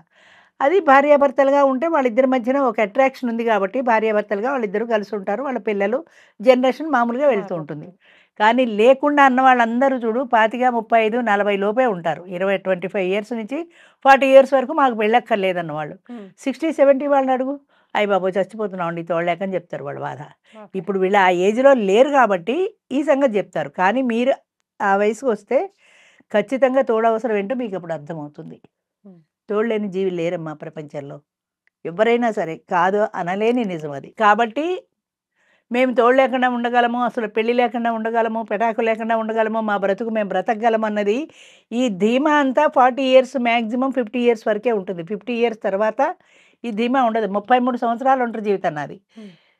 నేను 33 సంవత్సరాలు ధీమాగా బతికేశాను. ఒకళ్ళ లెక్క లేకుండా బతికేశాను. నేను ఒక రెబల్లా బతికాను. రౌడీ రాజేశ్వరి అని పేరు నాకు. ఇవాళ రాజేశ్వరి. ఒకప్పుడు నేను ఉద్యోగం చేసిన రోజుల్లోనే నాకు రౌడీ రాజేశ్వరి అని పేరు. మరి అంత ధీమాగా ఉండదని 70 ఏళ్ళు వచ్చాక ఇప్పుడు నేను ఉండలేకపోతున్నాను అలాగా. వెళ్ళాలంటే భయం, పడిపోతానేమని భయం, బాత్రూంలో పడతానేమని భయం, అయ్యో ఇంట్లో ఎవరు లేరు ఒక్కదాన్ని ఉన్నానని భయం. ఈ భయాలు వయస్సుతో పాటు ఆటోమేటిక్గా నిన్ను చుట్టుముడతాయి. నువ్వెంత ధైర్యంగా అయినా ఉండు, ఒక ఏజ్ వచ్చేటప్పటికి నీ ఒంటరితనం నిన్ను విపరీతంగా వేధిస్తుంది. ఆ ఒంటరితనం ఒక తోడు కోరుకుంటుంది. ఆ తోడు ఎవరైనా కావచ్చు, ఆడ కావచ్చు, మగ కావచ్చు. తోడు లేనిదే బ్రతకడం అనేది ఒట్టి మాట. రైట్. ఓకే అమ్మ, మనం చూస్తూ ఉంటే మెట్రో స్టేషన్స్లలో కానివ్వండి, ఆ లిఫ్ట్ దగ్గర, అంతేకాకుండా ట్రైన్లో కూడా చుట్టూ జనాలు ఉన్నారు. మరి జనాలు మనల్ని చూస్తూ ఉన్నారు. తోటి ప్రయాణికులు చూస్తూనే ఉంటారు. ట్రావెల్ చేస్తున్నప్పుడు కొంతమంది మనల్ని అబ్జర్వ్ చేస్తూనే ఉంటారు. ఆ సంగతి అంతా మర్చిపోతున్నారు. వాళ్ళు ఏం చేస్తున్నారో కూడా మైమర్చిపోయి ముద్దులు పెట్టుకోవడము, హగ్గులు చేసుకోవడం ఇంకా మితిమీరిపోతుంది. అది మనం ఇప్పుడు మాట్లాడుకోలేం, కానీ ఆ విషయాన్ని అంత మితిమీరిపోతుంది. ఎందుకని ఇట్లా బిహేవ్ చేస్తున్నారంటారు? అమ్మ, ఇదంతా ప్రేమ అనుకుంటున్నారు కానీ నా ఉద్దేశంలో లవ్ వేరు, లస్ట్ వేరు. ఇదంతా లస్టే. చిత్తకార్తి కుక్కలు అనాలి, తిట్టకూడదు కానీ చిత్తకార్తి కుక్కలు, వాటికి చిత్తకార్తి సీజన్ అంట. ఆ సీజన్ వస్తే అలా ఉదాహరణ వెంబడే ఒకటి తిరుగుతుంటాయి. ఆ చిత్తకార్తి కానీ వాటికి ఒక సీజన్ ఉంది. చిత్తకార్తిలో మాత్రమే తిరుగుతాయి. ఇలాంటి పనులు చేసిన వాళ్ళు ఎవరైనా చిత్తకార్తి వెధవలని తిడుతూ ఉంటారు జనరల్గా పెద్దవాళ్ళు. అవి కేవలం వాటికి ఆ చిత్తకార్తి అనే ఒక సీజన్ ఉంది. ఇప్పుడు జనవరి టు డిసెంబర్ సీజన్ లేదు. మన మనుషులకు సీజన్ లేదు. అన్ని సీజన్లు ఒకటే. ఒకప్పుడు ఏదంటే ప్రైవసీ కోసం చూసుకునేవాళ్ళు. ఇప్పుడు ప్రైవసీ అవసరం లేదు. నాకు మూడ్ వచ్చింది అంతే, నేను హగ్ చేసుకోవాలి అంతే, నేను కిస్ చేయాలి అంతే. అంతేగాని 10 మంది చూస్తున్నారు, ఇది మరుగున చేయవలసిన కార్యక్రమం కానీ పబ్లిక్లో చేసేది కాదు అన్న విచక్షణ కూడా కోల్పోయి మనుషుల్లా ప్రవర్తించట్లేదు చెప్పాలంటే. అందుకే చిత్తకార్తి కుక్కలు అన్నాను. అలా కుక్కలాగా తోకాడించుకుంటూ తిరుగుతున్నారు. ఆడదైనా అంతే, మగాడైనా అంతే. అంటే సోషల్ మీడియా కూడా ఎంత ఫాస్ట్‌గా ఉందమ్మా. ఎవరో ఒకరు తీసి పెట్టేస్తే మరి మనం పబ్లిక్ అయిపోతాం. మన ఫేసులు రివీల్ భయం అవుతాయి. లేదు అసలు వాళ్ళకి. ఎలాంటి భయాలు లేవు. అస్సలు అలాంటి భయాలు లేవు. అలా రివీల్ అవ్వడానికి కూడా కొంతమంది కావాలని కూడా చేస్తుంటారు. మాకు లైక్స్ పెరుగుతాయి కదా. లైక్స్ అనేది ఎంత ఎడిక్షన్ అయిపోయిందంటే జనాలకి లైక్స్ కావాలి. లైక్స్ లేకపోతే వాళ్ళకి నిద్ర పట్టదు, తిండి తినరు. ఈరోజు బాగా లైక్స్ వచ్చాయంటే ఆనందం, లైక్స్ రాకపోతే బాధ. అందుకని ఆ లైక్స్‌లో ఉండి పబ్లిక్ చేస్తున్నాము, మరుగున ఉండవలసిన. పూర్వం సినిమాల్లో ఇద్దరు ప్రేమించుకుంటే వాళ్ళు ప్రేమించుకున్నారని ఎవరు చెప్పేవారు కాదు. వాళ్ళేదో ఒక చాటుగా దేనికో వెళ్ళడం, 2 పువ్వులు ఇలా ఇలా చూపించడం, దాన్ని బట్టి మనం అర్థం చేసుకోవాల్సిందే తప్ప ప్రేమను ఎప్పుడూ బహిర్గతం చేయలే. ఓ 50 ఏళ్ల కిందట సినిమాల్లో. ఇప్పుడు అన్నీ చూపించేస్తున్నారు. వెబ్ సిరీస్ వచ్చిన తర్వాత అంతా ఓపెనే. రేపులేంటి, సెక్స్ ఏంటి, ప్రతీదీ ఓపెనే. 5 ఏళ్ల పిల్లాడికి కూడా తెలిసిపోతుంది అంటే ఏంటో. అంచేత విచ్చలవిడి శృంగారము, విచ్చలవిడిగా అది 10 మందిలోనూ చేయటం అనేది సభ్య సమాజం ఎప్పుడూ హర్షించదు. సమాజం కూడా అది హర్షిస్తుందంటే దానికి కూడా అసలు ఆ సభ్యత, ఆ సంస్కారం అనేది పోయిందనుకోవాలి. అంతకంటే మనం ఏం చెప్పలేము. ఇంకెంతకంటే చెప్తే కూడా అసహ్యంగా ఉంటుంది. అసలు వినడానికి కూడా నాకు అసహ్యంగా ఉంది. అది మెట్రో స్టేషన్‌లో ఇంతమంది ఎదురుగుండా చూస్తుంటే అంతమంది చూస్తున్నారన్న పరిజ్ఞానం లేదు. సినిమా హాల్‌లో సినిమా చూడటం లేదా అనుకుంటారు వాళ్ళు. సినిమా వేరు, అది తెర మీద బొమ్మలే, అవి మనుషులు కాదు. మీరు రియల్ లైఫ్‌లో మనుషులు కదా మీరు. మీరెట్లా చేస్తున్నారు అలా 10 మందిలో హగ్ చేసుకొని, 10 మందిలో కిస్ చేసుకొని? అంటే వీళ్ళకి అసలు విచక్షణ నశించిపోయింది. విచక్షణ అనేది పోయింది పూర్తిగా. ఇప్పుడు మేము హగ్ చేసుకోవాలనుకున్నాం అంతే. ప్రపంచం ఏమన్నా అనుకోని మాకు సంబంధం లేదు. మేము కిస్ చేసుకోవాలనుకున్నాం అంతే. అంటే ప్రేమ అంత బహిర్గతం చేస్తేనే ప్రేమ ఉన్నట్టా? కాదది. ప్రేమ అనుకుంటున్నారు. It is not love. It is only lust అంతే. కామాతురాణం న భయం న లజ్జ అని ఒక సామెత ఉంది. అంటే కామంతో నిండిపోయిన వాళ్ళకి నా భయం నా లజ్జ, అంటే సిగ్గు, శరము, భయము, లజ్జ ఏమీ ఉండవని. ఇది కూడా అలాంటిదే కదా. కామంతో కళ్ళు కప్పిపోయిన వాళ్ళకి నీకు అసలు ప్రపంచం ఏం తెలుస్తుంది, 10 మంది చూస్తున్నారని ఏం తెలుస్తుంది? అవన్నీ తెలిస్తే ఇలా పనులు చెయ్యరు కదా. అవన్నీ లేవు. కామంతో కళ్ళు మూసుకుపోయి ఇష్టం వచ్చినట్టు ప్రవర్తిస్తున్నారు అంతే. మొన్నెప్పుడో లాస్ట్ టైం మనం చెప్పుకున్నట్టున్నాం. వాడెవడో డ్రైవరో ఎవడో మేడ మీద ఒక స్టూడియో పెట్టుకుని వాళ్ళ ఆవిడ వాడి సెక్స్ అన్నీ వాడు శుభ్రంగా అమ్మేసుకుని డబ్బులు సంపాదించుకున్నాడు. నేను నా భార్య 10 మందిలోకి వెళ్తున్నామన్న జ్ఞానం కూడా లేదు. అంచేత కొన్నాళ్ళకి ఇలాగే అయిపోతారేమో అందరూ కూడా. మనం అంటే ఇంకా రాను రాను ఒంటి మీద బట్టలు ఉండవు అంటారమ్మా? ఆటవిక జాతికి వెళ్ళిపోతారు. పూర్వం చూడు ఆకులు అలలో కప్పుకునేవాళ్ళు. అలా 2 ఆకులు కప్పుకొని తిరిగే స్థాయికి చేరుకుంటారు జనం. పోయిందమ్మా అసలు. ఒక సభ్యత, ఒక సంస్కారం, ఒక మరుగు, ఈ ఈ విషయం 10 మందిలో మాట్లాడొచ్చు, ఇది మాట్లాడకూడదు, ఈ పని చెయ్యొచ్చు, ఈ పని చేయకూడదనే విచక్షణ లోపించింది మనుషుల్లో. చాలా మందిలో లోపించింది కాబట్టి అలా చేస్తున్నారు. దీనిలో మనం ఇంకంతకంటే ఏమన్నా తల్లిదండ్రులను ఇన్వాల్వ్ చేస్తే తప్పు వాళ్ళది ఉంది అనొచ్చా అమ్మా? ఇప్పుడు ఇది వాళ్ళకి తెలీదు కదా! ఇప్పుడు మార్నింగ్ షోకి వెళ్ళామనుకో సినిమా హాల్‌లో, ఎంతమంది వెనక బ్యాగులేసుకుని కుర్రగారు ఎంతమందొస్తారో తెలుసా? టీనేజ్ అమ్మాయిలు, అబ్బాయిలు. కాలేజీకి వెళ్తుంది అమ్మాయి అనుకుంటారు ఇంట్లో వాళ్ళు భుజాన బ్యాగేసుకొని. అది కాలేజీకి వెళ్ళదు. ఆ బీచ్ చివర ఎక్కడో ఉంటాడు వాడు బాయ్ ఫ్రెండ్. వాడిది ఎక్కి సినిమాకెళ్ళిపోతుంది. పాత సినిమాలు, జనాలు లేని సినిమాలు ఇలాంటి వాళ్ళకి కొన్ని మార్గనిర్దేశకాలనమాట. అలా జనాలు తక్కువున్న దాంట్లో లాస్ట్ సీన్‌లలోకి వెళ్ళిపోయి కూర్చుంటారు. అంటే సినిమా గోల సినిమాదే, వీళ్ళ గోల వీళ్ళదే. వీళ్ళకి ప్రైవసీ కావాలి. కాబట్టి అక్కడికొచ్చారు. జనాలు లేని చోట కూర్చొని వాళ్ళ సరదాలు వాళ్ళు అంటే పబ్లిక్‌లో తీర్చుకుంటుంటారు. ప్రైవసీ వెతుక్కుంటున్నారు. పబ్లిక్‌లో ప్రైవసీ వెతుక్కుంటున్నారు. ఎందుకంటే జనంలో సినిమా గోలలో ఉంటారు కదా జనాలు. వీళ్ళ గోలలో వీళ్ళుంటారు. వాళ్ళ గోలలో వాళ్ళుంటారు. సినిమా అయిపోయాక 5 నిమిషాల ముందో వీళ్ళు బయటికెళ్ళిపోతారు. జనాలు మళ్ళీ లైట్‌లేస్తే చూస్తే ఎవరన్నా గుర్తుపడతారని 5 నిమిషాల ముందు ఉండంగానే ఎంతమందో మార్నింగ్ షోకెడితే సగం మంది జనాలు వాళ్ళే ఉంటారు. వాళ్ళ పేరెంట్స్‌కి తెలీదు గదా! వాళ్ళు సినిమాకెళ్లారని తెలీదు. వాళ్ళు కాలేజీకెళ్లారనుకుంటారు. కాలేజీ టైంకి ఇంటికొచ్చేస్తారు అంతే. అవును. చదువుకుంటున్నారనుకుంటారు. ఇక కొంతమందికి కొన్నాళ్ళ తర్వాత ఇది బయటపడుతుంది. బయటపడితే ఏం చేస్తారు? ఆడపిల్లయితే కొడతారు, తిడతారు. సూసైడ్ చేసుకుంటారు. ఇదొక భయం గదా! ప్రేమ విఫలమైతే సూసైడ్ చేసుకుంటారు. అందుకని గట్టిగా చెప్పడానికి వీల్లేదు. గట్టిగా తిట్టడానికి వీల్లేదు. ఇంట్లోంచి వెళ్ళిపోతారేమోని భయం. వాడినే నేను చేసుకుంటానంటదేమోనని భయం. ఏం చేయగలుగుతారు? అంచేత ఏదో 2 తిడతారు. చదువు మానిపించి మహా అయితే ఇంట్లో కూర్చోబెడతారు. అంతకంటే ఏం చేయగలరు వాళ్ళు? చెప్తే వినే స్థాయిలో లేరెవరు పిల్లలు. 3 ఏళ్ల పిల్లలు, 5 ఏళ్ల పిల్లలే చెప్తే వింటల్లా. ఇంక 15, 16 ఏళ్ళొచ్చిన టీనేజ్ పిల్లలు ఎక్కడ వింటారు?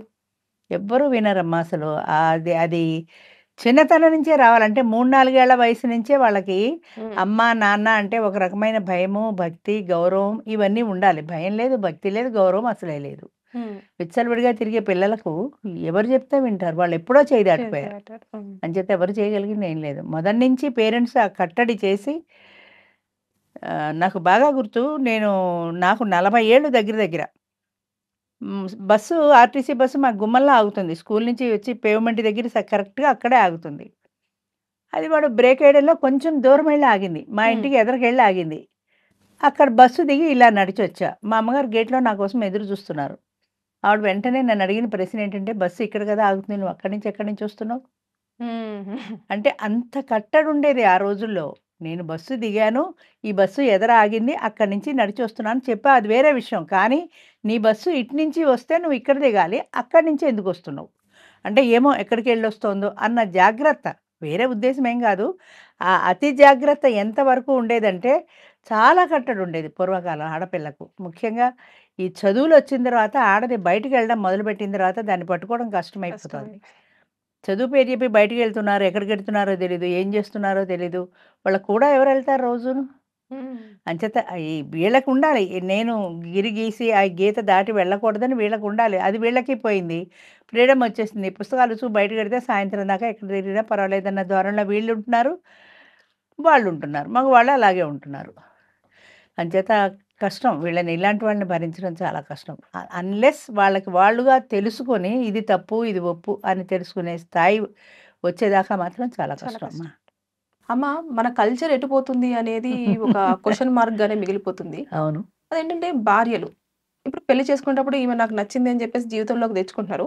వాళ్ళ ఫ్రెండ్ ఎప్పుడో ఒకసారి ఇంటికొచ్చినప్పుడు నీ భార్య నాకు నచ్చింది అనంటే, సరే నీ భార్యని నాకు, నా భార్యని నీకు ఎక్స్‌చేంజ్ ఆఫర్ ఎక్స్‌చేంజ్ అనేది ఆఫర్. అలాంటిది ఒకటి పెట్టేసుకొని వైఫ్ స్వాపింగ్ అనేది ఇప్పుడు నౌ ఏ డేస్‌లో ఎక్కువ ట్రెండింగ్‌గా నడుస్తుందన్నట్టు.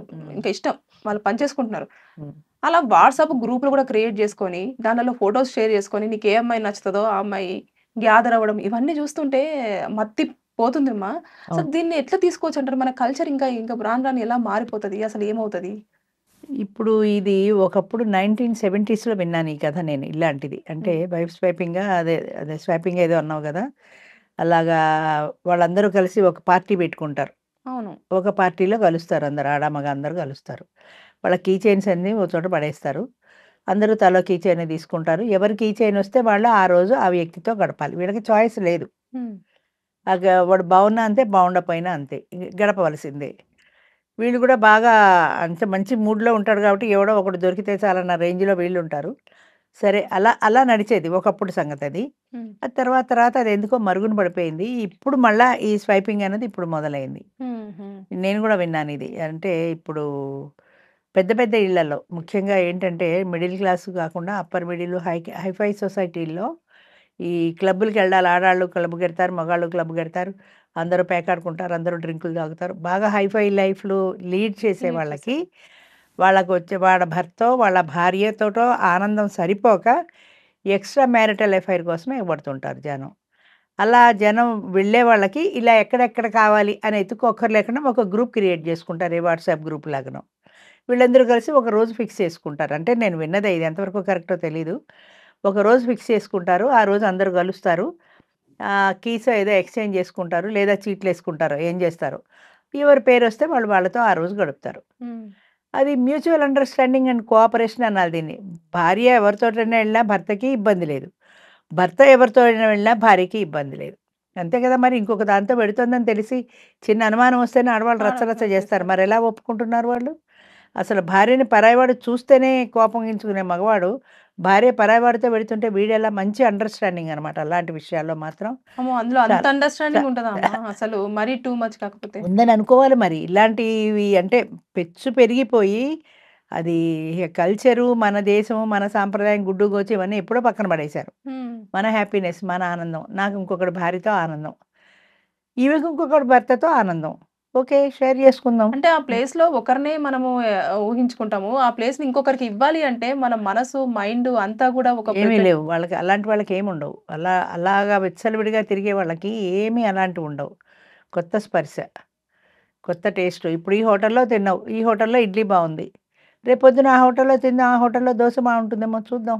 హ్మ్. అంటే ఇది తిండి వరకే పరిమితం కాకుండా సెక్స్ దాకా పాకిపోయింది. అంటే ఒకే హోటల్ అస్తమానం ఎందుకు? ఒకే సినిమా అస్తమానం ఎందుకు? ఒకే డ్రెస్ అస్తమానం ఎందుకు? అన్న విషయాన్ని ఆఖరికి సెక్స్ దాకా ఎళ్ళిపోయింది. ఒకే మొగుడు అస్తమానం ఎందుకు? పండగ నాడు గూడా పాత మొగుడేనా అని ఒక సామెతుంది. హ్మ్. మూడు హ్మ్. సామెత. హ్మ్. అంచేత ఎప్పుడూ ఒకడే మొగుడుతో ఎందుకు? ఒకతే ఆడదాంతో భార్యతో ఎందుకు? జస్ట్ ఫర్ చేంజ్ ఇంకొక ఆడదాంతో వెళ్లి చూద్దాం. జస్ట్ ఫర్ చేంజ్ ఇంకొక భర్తతో ఎళ్లి చూద్దాం. హ్మ్. అన్న టేస్ట్ తేడా వచ్చేసింది చూసావా? ఇది అవతల వాళ్ళ మరి అండర్‌స్టాండింగో, అది కోఆపరేషనో భార్యకి భర్త, భర్తకి భార్య ఎలా అందులో వాళ్ళు అంటే ఎలా సర్దుకుంటున్నారో తెలీదు గానీ, రగిలిపోతుంది కడుపు ఇంకొకళ్ళైతే అసలు. మామూలుగా అయితే భర్త ఎవరితోటో ఎళ్ళొచ్చాడంటే దీనికి ఎంత కోపమొస్తుంది. అలాగే భార్య ఎవరితోటో తిరుగుతోందంటే మర్డర్‌లు చేసినోళ్ళున్నారు. అవును. ఎన్నో కేసులు చూస్తుంటాం. భర్త అనుమానంతో మర్డర్ చేశాడు, భార్య అనుమానంతో మర్డర్ చేసిందని. అలాంటిది అది కూడా లేకుండా మంచి అండర్‌స్టాండింగ్‌తో వెళ్ళి ఒకళ్ళతో ఒకళ్ళు ఎంజాయ్ చేసి బాగుంది అని ఇంటికొచ్చి చెప్పుకుంటున్నారంటే మరి దాన్ని ఆ కల్చర్‌ని ఏమనాలో తెలీదు. అసలు ఫారెన్‌లో కూడా ఇలాంటి కల్చర్ ఉందో లేదో నాకు అనుమానమే. ఇంకా వాట్సాప్ గ్రూప్ ఒకటి క్రియేట్ చేసేసుకొని దాంట్లో ఫోటోస్ పంపించడం గదమ్మా! ఇందులో సెలెక్ట్ చేసుకోండి. సెలెక్ట్ చేసుకున్న వాళ్ళను మీకు పంపిస్తాము. ఒక ఫీజ్ గూడా. ఒక అందరూ నామినల్ ఫీ అందమైన ఉంటది. అమ్మాయినే సెలెక్ట్ చేసుకుంటారు. ఎంతమందికి పంపిస్తారు దాన్ని? ఇప్పుడు హ్మ్. తోడు నీడ ఉంది. హ్మ్. తోడు నీడల ఎర్రగా బుర్రగా ఉన్న ఆవిడ దగ్గర క్యూ కడతారు జనం. హ్మ్. యావరేజ్‌గా ఉంటుంది. ఆవిడ దగ్గర ఎవ్వరు అసలు ఆవిడని అడగను కూడా అడగరు. అంటే 60 ఏళ్ళు, 70 ఏళ్ళు వచ్చినోడికి కూడా అందమైందే కావాలి. ఆ! అలంకారిగా ఉన్నదొద్దు. ఏదో నాకింత వండి పెడుతుంది కదా! అన్నది కాదు. అదే కావాలి. అలాగా ఇప్పుడు వీడు వాట్సాప్‌లో ఫోటోలు పెడతాడు. అందరూ ఎర్రగా ఉన్న దాన్ని 10 మంది అడిగారనుకో 10 మంది దగ్గరికి పంపించేస్తారా ఆవిడని? హ్మ్. అది ఆడదేనా? ఎంతమంది దగ్గరికెళ్ళగలుగుతుంది? హ్మ్. అంచేత అది ఎంతవరకు సక్సెస్సో తెలీదు గానీ, ఇదైతే ఈ ఎక్స్‌చేంజ్ ఆఫర్ అయితే ఉంది. హ్మ్. ఇది ఎందుకమ్మా మాత్రం మొన్న బెంగుళూరులో గూడా ఒకతను వాట్సాప్ గ్రూప్‌లో పెట్టేసి హ్మ్. మెంబర్‌షిప్ ఇచ్చాడు 10,000. మెంబర్‌షిప్ 1 మంత్‌కి 10,000 దాంట్లో ఎన్రోల్ అయిన తర్వాత మొత్తం ఫోటోస్ వచ్చేస్తా ఉంటాయి. అట్లా హ్మ్. 5,000 మంది ఆ గ్రూప్. మెంబర్స్‌గా జేరారు. హ్మ్. ఎంత మదవెక్కి కొట్టుకుంటున్నారో తిట్టకూడదు గానీ, ఎంత బలిసి కొట్టుకుంటున్నారో వాళ్ళు. అనకూడదు నిజంగా. హ్మ్. అంత కోపమొస్తుంది నాకు. ఒక భార్యకి ఒక భర్త అన్నది ఎప్పుడో పోయిందమ్మా. పోయింది. ఆటవిక జాతిలో ఒకప్పుడు భార్యాభర్త సంబంధం ఉండేది గాదు. హ్మ్. అడవిలో మన వాళ్ళు కందమూలాలు తిని ఆకులు, అలములు కప్పుకున్న రోజుల్లో ఒక భార్య, ఒక భర్త అనే రిలేషన్ లేదు. ఎవరికి ఎప్పుడు ఏది అవసరమైతే అది వెళ్ళిపోవడమే. ఇప్పుడు నాకు ఆకలేస్తే నేను హోటల్‌కెళ్ళి తినేయడమే. అలాగా ఈవిడకి కావాలనుకుంటే ఏదో దొరికిన మగాడితో వెళ్ళిపోవడమే. వీడికి కావాలనుకుంటే దొరికిన ఆడదాంతో అలా ఉండేది ఆటవిక జాతి. ఇప్పుడు రోగాలొచ్చేసినాయి. అదే మళ్ళీ మనం కల్చర్ ఎక్కడికెళ్తోందంటే ఆటవిక జాతిలోకెళ్తున్నాం. హ్మ్. ఎవరో ఒకడు వేరే వాడు కావాలి, టేస్ట్ కొత్తది కావాలి అని మళ్ళీ ఆటవిక జాతిలాగా ఎవరో ఒక మగాడు ఎవరో ఒక ఆడది అన్నట్టు అయిపోయింది తప్ప ఒక భార్య, ఒక భర్త, ఒక బంధము, ఒక ఫ్యామిలీ అన్నది దాని అర్థమే మారిపోయింది కదా అసలు. అంత ఘోరంగా తయారైపోయారు. వీళ్ళందరూ 60-70 ఏళ్ళ ఆడదని ఎవరైనా కోరుకుంటారా? నేను ఎప్పుడు అదే చెప్తాను. ఎవరికి అక్కర్లా 25, 35 ఈ 10 ఏళ్లలోనే ఈ తల తిరుగుడు పనులన్నీ, ఈ దరిద్ర పనులు ఏం చేసినా ఈ 10 ఏళ్ళే. 50 ఏళ్ల తర్వాత చేయమని చూద్దాం, పనికిరాదు. ఎందుకని? దానికి వయసు అయిపోయింది కాబట్టి. అంటే ఈ వయసుకి ఇస్తున్నారు కానీ ప్రాధాన్యం మనిషికి ఇవ్వటం లేదు కదా. వయసుకే ప్రధానం. ఈ 10 ఏళ్ళే ఏం చేసినా, ఏ దరిద్ర పనులు చేసినా అది టూలెట్ బోర్డులోకి వెళ్ళని, మెట్రో స్టేషన్లో తగలని, ఏం తగలని ఈ మధ్యలోనే జరుగుతుంది. అంతేగాని ఈ 10 ఏళ్ల తర్వాత 50-60 ఏళ్ళు వచ్చాక రాబాబు అని పిలిచినా కూడా ఇవ్వడరాడు. బొద్దులే మా అమ్మగారు అని వెళ్ళిపోతాడు వాడు. అంచేత మరి వీళ్ళకి ఇప్పుడు వీళ్ళిద్దరు వైఫ్ అండ్ హస్బెండ్ కావాల్సుకొని వాళ్ళకు అండర్స్టాండింగ్ తో చేసుకుంటున్నారు. అంటే ఇలా ఓకే అని చెప్పేసి వీళ్ళు ఎక్స్చేంజ్ అవ్వడం. ఒకవేళ కుటుంబాలకి అంటే ఇటు ఫ్యామిలీకి కానీ అటు ఫ్యామిలీకి కానీ తెలిస్తే రేపు సిచ్యువేషన్ ఏంటి అనే సంగతి మర్చిపోతారు. అసలు రేపటి సంగతి ఎవరు ఆలోచిస్తున్నారమ్మా? అంతా ఉమ్మరికయ్యాం. ఇవాళ ఆనందంగా ఉన్నామా లేదా, రేపటి గురించి ఆలోచన ఎవరికీ లేదు. రేపటి గురించి ఎవ్వరు ఆలోచించట్లే. ఇవాళ ఆనందంగా ఉన్నాం కదా, రేపు వచ్చినప్పుడు అప్పటి సంగతి రేపు చూద్దాం, అప్పుడు ఆలోచిద్దాం రేపటి సంగతి, అప్పుడు ఏదో ఒక కథ చెప్దాం. అంతేగాని ఇవాళ ఉండే సంతోషం ఎందుకు పోగొట్టుకోవాలి రేపటి కోసమని. పూర్వం ఏంటంటే భావితరాలు, భవిష్యత్తు, వల్లకాడు, వసనపురం అని ఉండేవి. ఇవన్నీ ఫ్యూచర్ గురించి కూడా ఆలోచన ఉండేది. ఇవాళ 10 రూపాయలు దాచుకుంటే రేపు ఫ్యూచర్లో పనికొస్తుంది. ఇప్పుడు ఇవాళ 10 రూపాయలు రేపు బతుకుంటామో చస్తామో, ఇవాళ హాయిగా ఖర్చు పెట్టేసుకుంటే పోతుంది కదా అనే జనరేషన్ ప్రస్తుతం ఉంది. అంచేత ఫ్యూచర్ కోసం 10 రూపాయలు దాచుకోవాలి, ఫ్యూచర్ కోసం బాగుండాలి, ఫ్యూచర్ అన్నదే లేదు అసలు ఇప్పట్లో. అందుకని ఇవాళ గడిచిందే ఆనందం, రేపటి గురించి నా ఆలోచన లేదు. ఇవాళ హ్యాపీగా ఉన్నామా లేదా, అంతే, గడిచిపోయింది చాలు. రేపు బతికి బాగుంటే చూసుకుందాం అంతే. అంచేత ఎంతసేపటికి ఈ భార్యాభర్తల సంబంధం అన్నది పోయి మళ్ళీ మనం ఆటవిక జాతిలోకి వెళ్ళిపోయి ఏదో మగాడని ఆడదని ఎవరికి ఎవరు నచ్చితే వాళ్ళతో వెళ్ళిపోతున్నారు అంతే.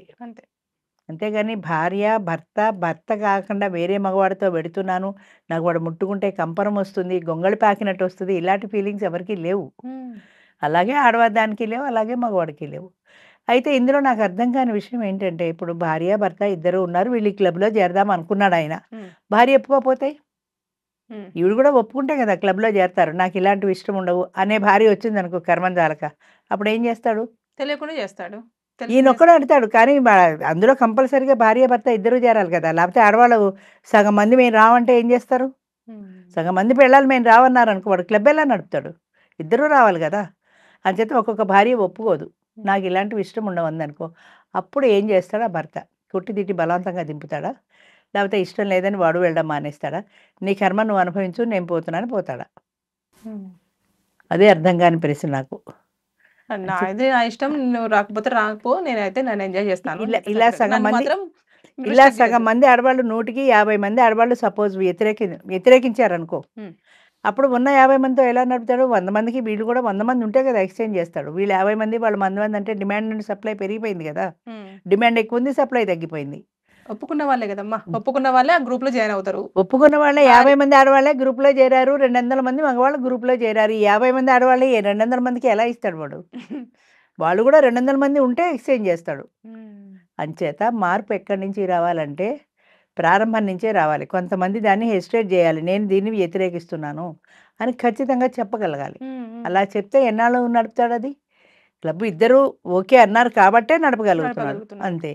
ఇప్పుడు మొగుడు ఎడతాడు, లేడీస్ లేరు అక్కడ, వీడు ఒక్కడు వెళ్ళి ఏం చేస్తాడు?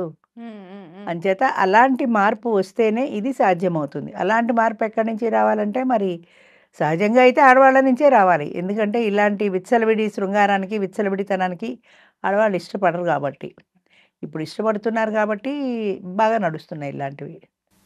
ఏదైనా అతి సర్వత్ర వర్జయేత్ అన్నారు పెద్దవాళ్ళు. అంటే అతిగా చేసేది ఏది పనికిరాదు. ప్రస్తుత కాలంలో ఇవన్నీ పెచ్చు పెరిగిపోయాయి. టూలెట్ బోర్డులలో కానీ, మెట్రో స్టేషన్లలో కానీ, సినిమా హాల్స్లో కానీ, ఇలాంటి క్లబ్బుల్లో కానీ ఏదైనా అతిగా వెళ్ళిపోయింది, ఎప్పుడో ఒక చోట ఎక్కడో దెబ్బతింటుంది, మళ్ళీ వెనక్కి వస్తుంది. అప్పటి వరకు భరించాల్సిందే, సహించాల్సిందే, వేరే మార్గం లేదు అంతే. Thank you. And for more videos, please subscribe to iDream. Please subscribe to iDream. Please subscribe iDream. And please subscribe to iDream. For more videos, subscribe to iDream. Please like, share and subscribe to the channel. Congratulations, iDream. Subscribe to iDream. Subscribe to iDream. So subscribe to iDream Media. iDream ki iDream team అందరికి huge congratulations. Please subscribe iDream Media. Please subscribe to iDream. Subscribe iDream. Please subscribe to iDream. iDream అంటే నా కళల channel subscribe చేసుకున్నారు, నోరు తిరుగుతలేదు. మీరైతే గంట గుర్తు కొట్టండి. For more such videos, please subscribe to iDream. Subscribe to iDream. Please subscribe to iDream. Please subscribe iDream Media. Please do subscribe to iDream. Please subscribe to iDream Media. For best entertainment and information, please subscribe iDream. And don't forget to subscribe to iDream.